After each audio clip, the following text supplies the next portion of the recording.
Prosseguindo no estudo de História da Igreja, estamos na página 50 do nosso material didático. Vamos falar agora o item 21, que diz o Anabatista Félix Mengs. Bom, vamos recapitular o que nós temos estudado. Nós temos estudado o período próximo do ano 1525, 1526. Nós vimos que a reforma protestante na Suíça aconteceu com um homem chamado Zwinglio, e esse começou a debater com anabatistas, e esses anabatistas eram principalmente católicos, né, que se convertiam ao anabatismo, ou mesmo protestantes, teve caso de luteranos se converter ao anabatismo, e eles então começaram a debater com Zwinglio. E o que ocorre? O período que nós estamos vendo agora, a cidade, os políticos da cidade, é assim que nós temos que falar, porque era um movimento político, né? Os políticos da cidade decidiram apoiar Zwinglio, e eu falei para vocês por quê.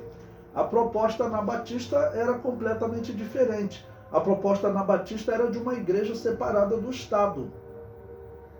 E a igreja ligada ao Estado era muito lucrativa para o Estado. Por quê? Porque o Estado ficava com o dízimo de todos os cidadãos. Ok? Enquanto a igreja anabatista queria, vamos dizer, ser totalmente separada do Estado. Então, claro que o Estado suíço, ele apoiou Zwinglio. E depois dos debates, eles disseram, independente dos argumentos, disseram que Zwinglio estava certo e os anabatistas estavam errados. O que nós vamos estudar agora, Félix Mengs foi um desses homens que está participando desse debate, e agora nós vemos eles sendo mortos por Zwinglio, por eles exatamente defenderem que o batismo de recém-nascido é errado. Vamos lembrar que essa doutrina, ela vinha sendo criticada e condenada pela Igreja Católica desde o ano 411 com Agostinho de Hipona. Tá bom? Bom, então eu coloquei aí para vocês, né, o texto de um historiador, William Stepp, do livro A História dos Anabatistas, em que ele nos faz a seguinte citação sobre esse anabatista Félix Mengs. Ele diz: Mengs também escreveu que, quando tentou explicar sua posição sobre o batismo, nem sequer lhe permitiram ler os versículos bíblicos que o apoiavam, mas Zwinglio o sobrecarregou de palavras a tal ponto que não conseguiu mais falar, levando-o assim a decidir expressar suas ideias em forma de carta. Ou seja, quando ia debater com Zwinglio, ele manteve a defesa do batismo de recém-nascido da Igreja Católica. Então, quando esse convertido ao anabatismo foi debater com ele simplesmente não deixava o anabatista falar. Por quê? Porque se você for olhar pela Bíblia, não existe nenhum sinal de alguém sendo batizado assim que nasceu, ok? Toda vez que o Novo Testamento fala de batismo, ele fala que é necessário uma confissão de fé. Então, por isso nós vemos na história da igreja, até próximo do ano 230 da era cristã, só havia batismo e escritos de adulto, descrevendo o batismo de adulto, tá bom? Em que todo o escrito dizia, para ser batizado, até dizia, pode-se batizar criança, desde que ela consiga fazer confissão de fé. O que é isso? Às vezes uma criança de 12, 13 anos consegue fazer confissão de fé, ok? Então ele ainda dá esse exemplo, podemos até batizar criança, desde que ela faça confissão de fé. Mas batismo de recém-nascido não existe na história da igreja e nem existe na Bíblia. Então, qualquer argumentação que tiver, claro que Zwinglio perderia, né? Porque nós vemos que o cristianismo, ele exige que a pessoa demonstre fé no sacrifício expiatório da cruz. Ninguém nasce cristão. Ninguém nasce cristão. Então, o que esse historiador está falando é o seguinte: Zwinglio viu que ia perder a batalha, então ele não deixou nem os seus rivais falarem. O historiador prossegue. Primeiramente, Mansi negou que tivesse alterado a ordem pública. Por quê? Se você está dizendo que o Estado não controla a religião, você está, na visão dos protestantes, alterando a ordem pública. Você está querendo separar a religião do Estado. Mas era isso que os anabatistas defendiam, é isso que nós defendemos hoje, e é o que o Estado defende hoje também, né? E prossegue. Todos aqueles com quem tenho me associado, diz Félix Mendes, testificariam que nunca desejei nem causei nenhuma insurreição. Tampouco ensinei ou falei algo que a provocasse. Ou seja, ele está dizendo, eu não sou ligado a nenhum grupo violento, ok? Que provocasse uma insurreição, como a dos camponeses, que nesse período, né, estava acontecendo. E ele prossegue.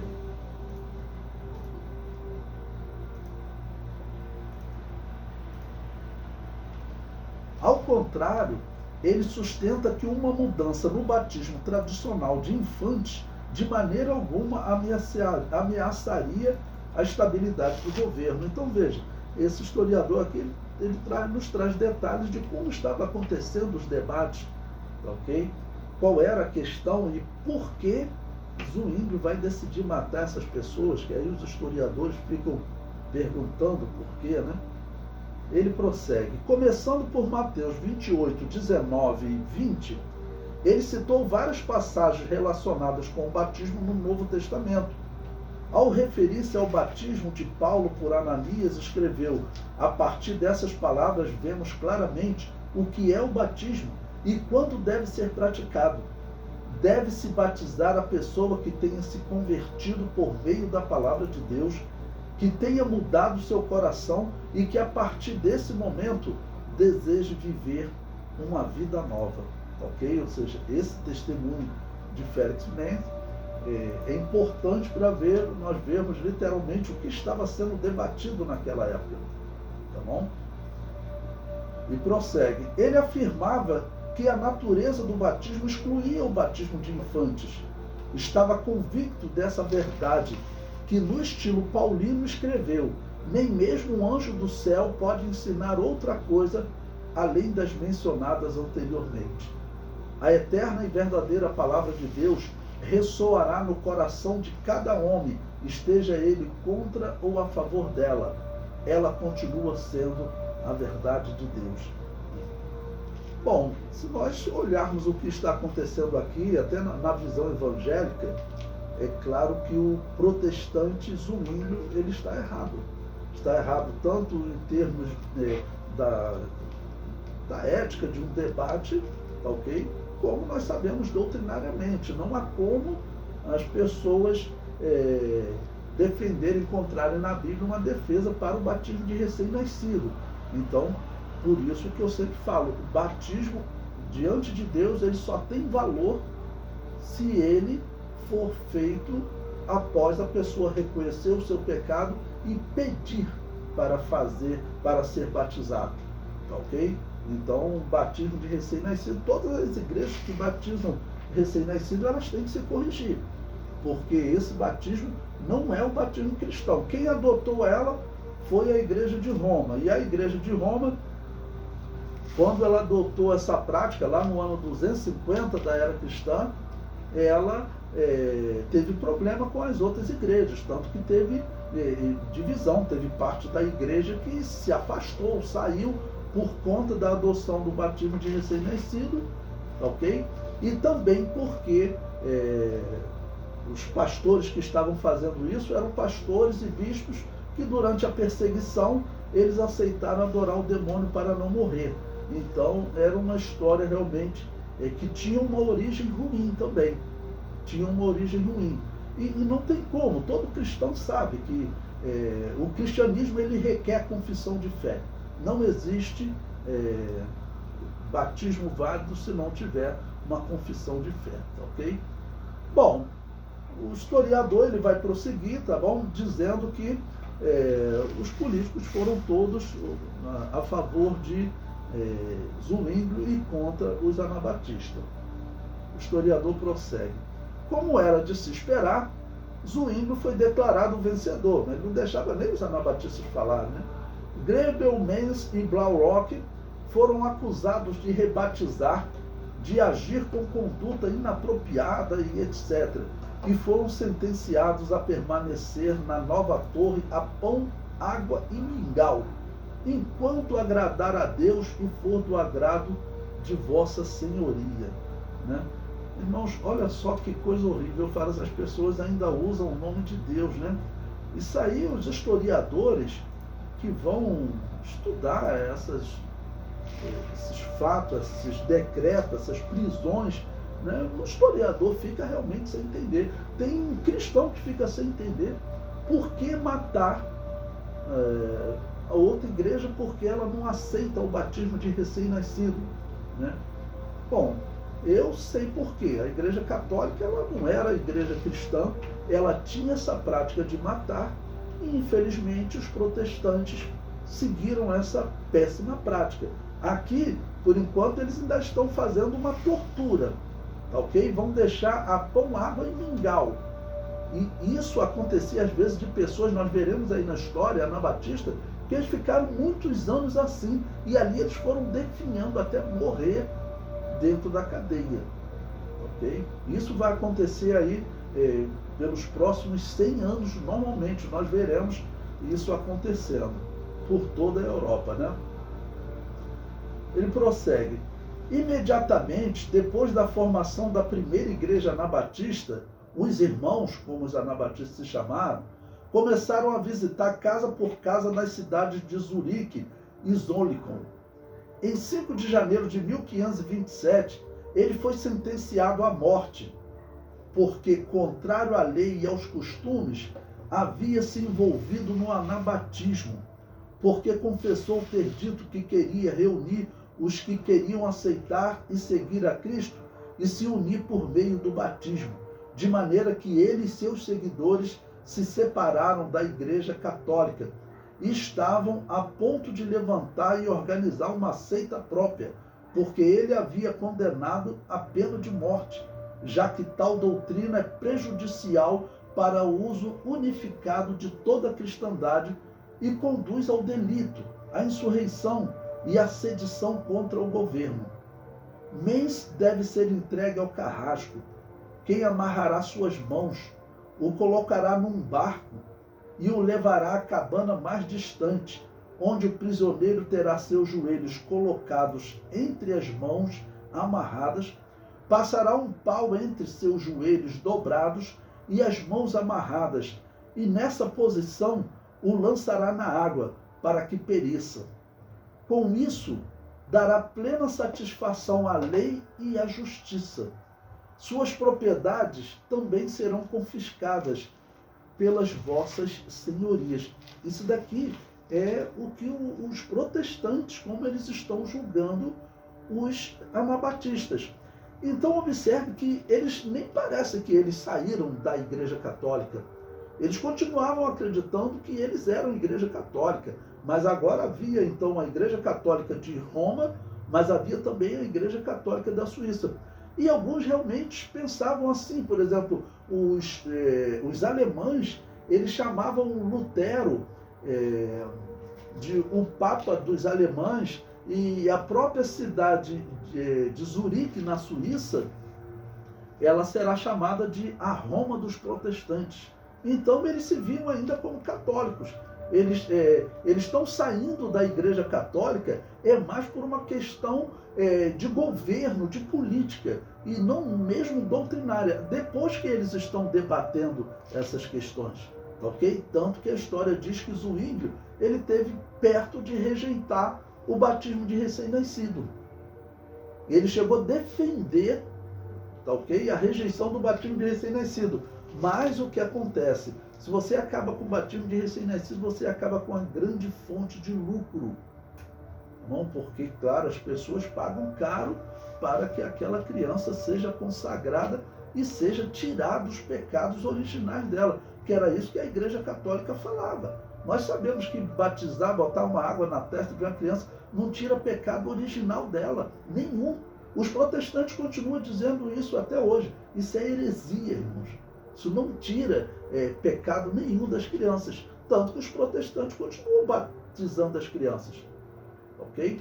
O pecado original, ele não é tirado do homem nesse batismo católico.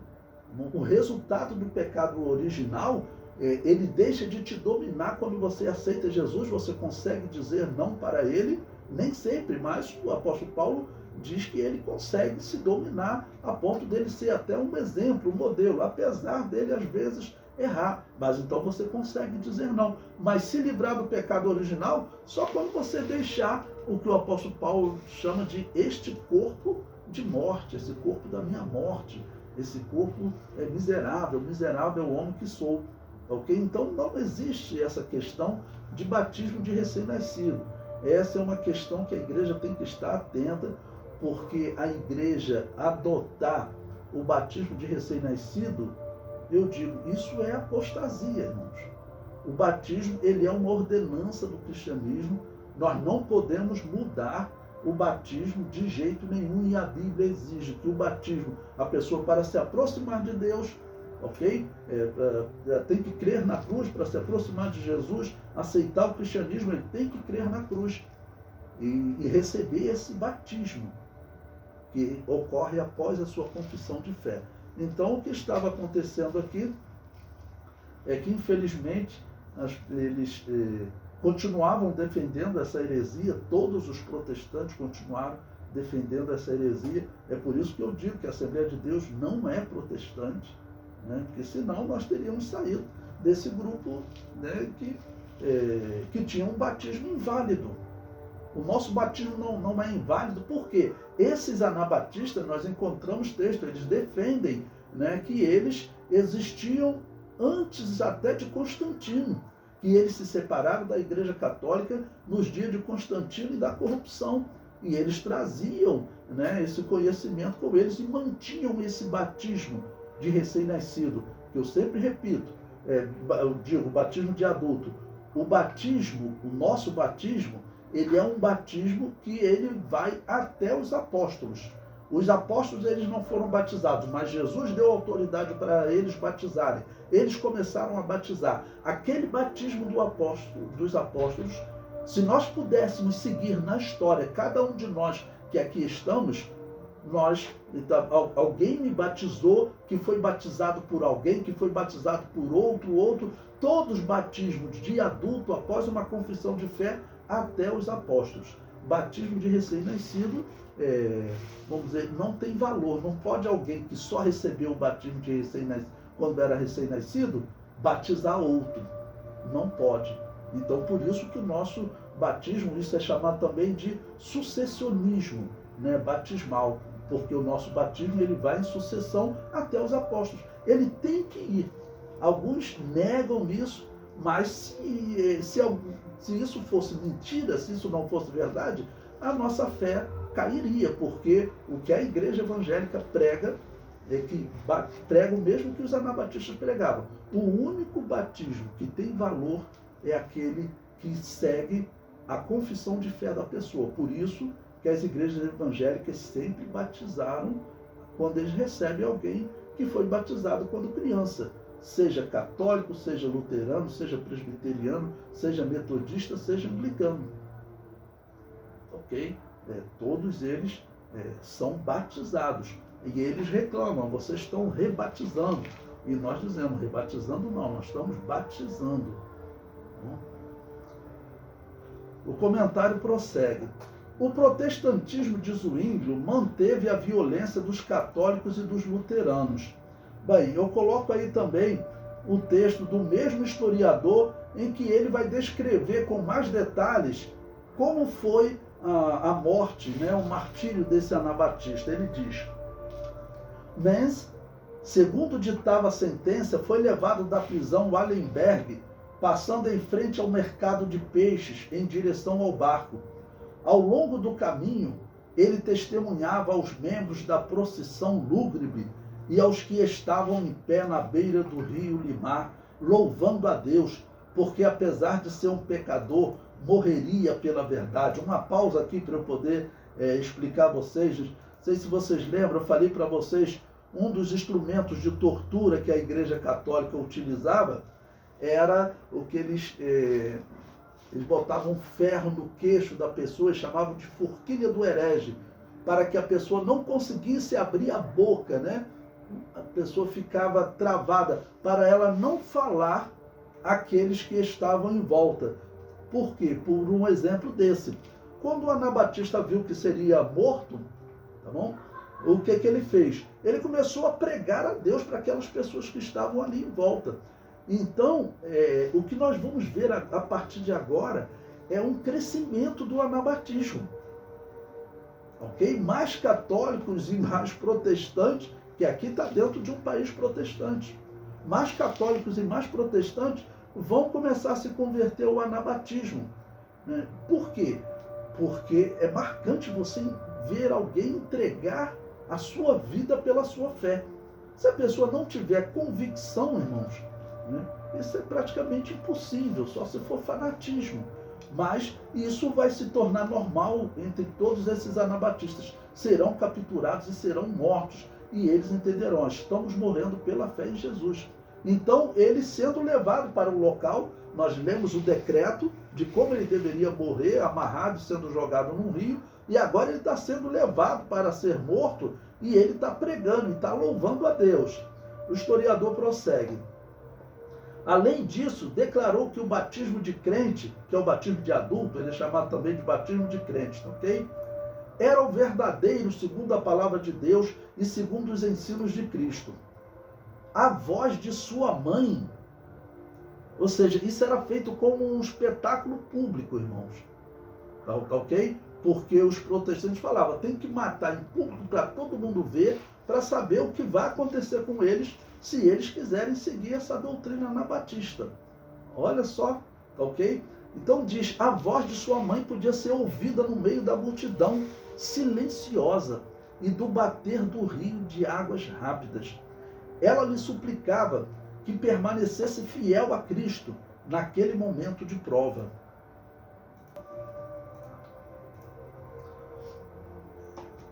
Ela lhe suplicava que permanecesse fiel a Cristo naquele momento de prova. Depois que a sentença foi pronunciada, Mens foi colocado num barco bem debaixo dos rataus que o levou rio abaixo a uma cabana pesqueira ancorada no meio do limar. Enquanto amarravam suas mãos e pernas, ele cantou em voz alta, em tuas mãos, ó Senhor, encomendo o meu espírito. É o Salmo 31, versículo 5, né?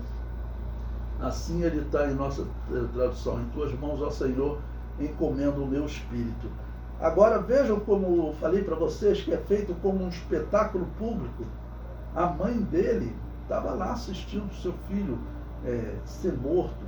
Fala assim, isso não é uma coisa nem humana fazer algo assim. Você vai ver as religiões orientais. Por isso que tem aí pessoas cientistas, até ateus, que eles falam, olha, eu simpatizo com o hinduísmo, porque o hinduísmo ele só fala de paz, mas quando eu olho a história de vocês cristãos, é uma história horrível. Aí o que é que eu digo para eles? Não, vocês cristãos não. Existem alguns grupos cristãos que fizeram isso. Veja que tem um outro grupo aí chamado Anabatista, que eles não estão fazendo revolta armada. Você não está vendo Félix Mendes pegar numa espada para matar os protestantes. Você não está vendo esse tipo de revolta. Eles querem dizer que existe anabatista violento, mas eu mostrei para vocês que Thomas Munster, aquele que era violento, ele na verdade não era anabatista. Ele era um católico que se tornou luterano e que depois se juntou com camponeses, mas que na verdade nunca deixou de ser luterano. Ele sempre foi luterano, tanto que acreditava na guerra. E os anabatistas não. Olha aí, você não vai ver Félix Mendes, vamos dizer, juntando pelo menos um grupo pequeno de anabatistas, sei lá, 30 pessoas para tentar matar um protestante. Você não vê isso. Ele está indo para o lugar de morte e ele está cantando. Então, você encontra cristão sim na história. Okay? Você pode achar que Zwinglio, que está ordenando a morte, é cristão, ou pode achar que Félix Mendes Ana Batista está indo para o lugar de morte, cantando e pregando para os seus assassinos, é um cristão. E claro, não tem chance de eu dizer que o Zwinglio seja o cristão da história, né? O historiador prossegue. Apenas o amor de Deus por meio de Cristo terá valor e perdurará. Mas a vanglória, o insulto e a ameaça fracassarão. Só a caridade é agradável a Deus. Aquele que não pode mostrar caridade não tem parte com Deus. O amor puro de Cristo afasta o inimigo. É necessário que aquele que quiser ser herdeiro de Cristo pratique a misericórdia, assim como o Pai está no céu, é misericordioso. Cristo não aborreceu nenhum homem. Seus verdadeiros discípulos estão igualmente isentos do ódio, seguindo dessa maneira a Cristo pelo caminho reto, assim como ele o fez. Agora concluirei minha lembrança. Por meio da presente, declaro que estou decidido a seguir a Cristo e depositar toda a minha confiança naquele que conhece cada uma das minhas aflições e é poderoso para me livrar. Amém.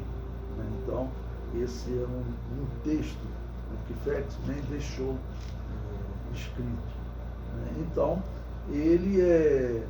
a história também diz que Félix Mendes, ele foi acusado dele ser pentecostal, porque ele disse que ele teve visões que Deus falou com ele quando ele estava preso. Então eles consideravam, olha aí, está dizendo que existe outra revelação fora da Bíblia. Veja, a Bíblia ela fala dos dons de revelação. Quando o evangélico diz que ele teve uma revelação, ele não está igualando a revelação dom com a revelação escrita, a palavra de Deus. Não, são coisas separadas. A revelação dom, o dom de revelação, ele tem que se submeter à palavra de Deus. Ok?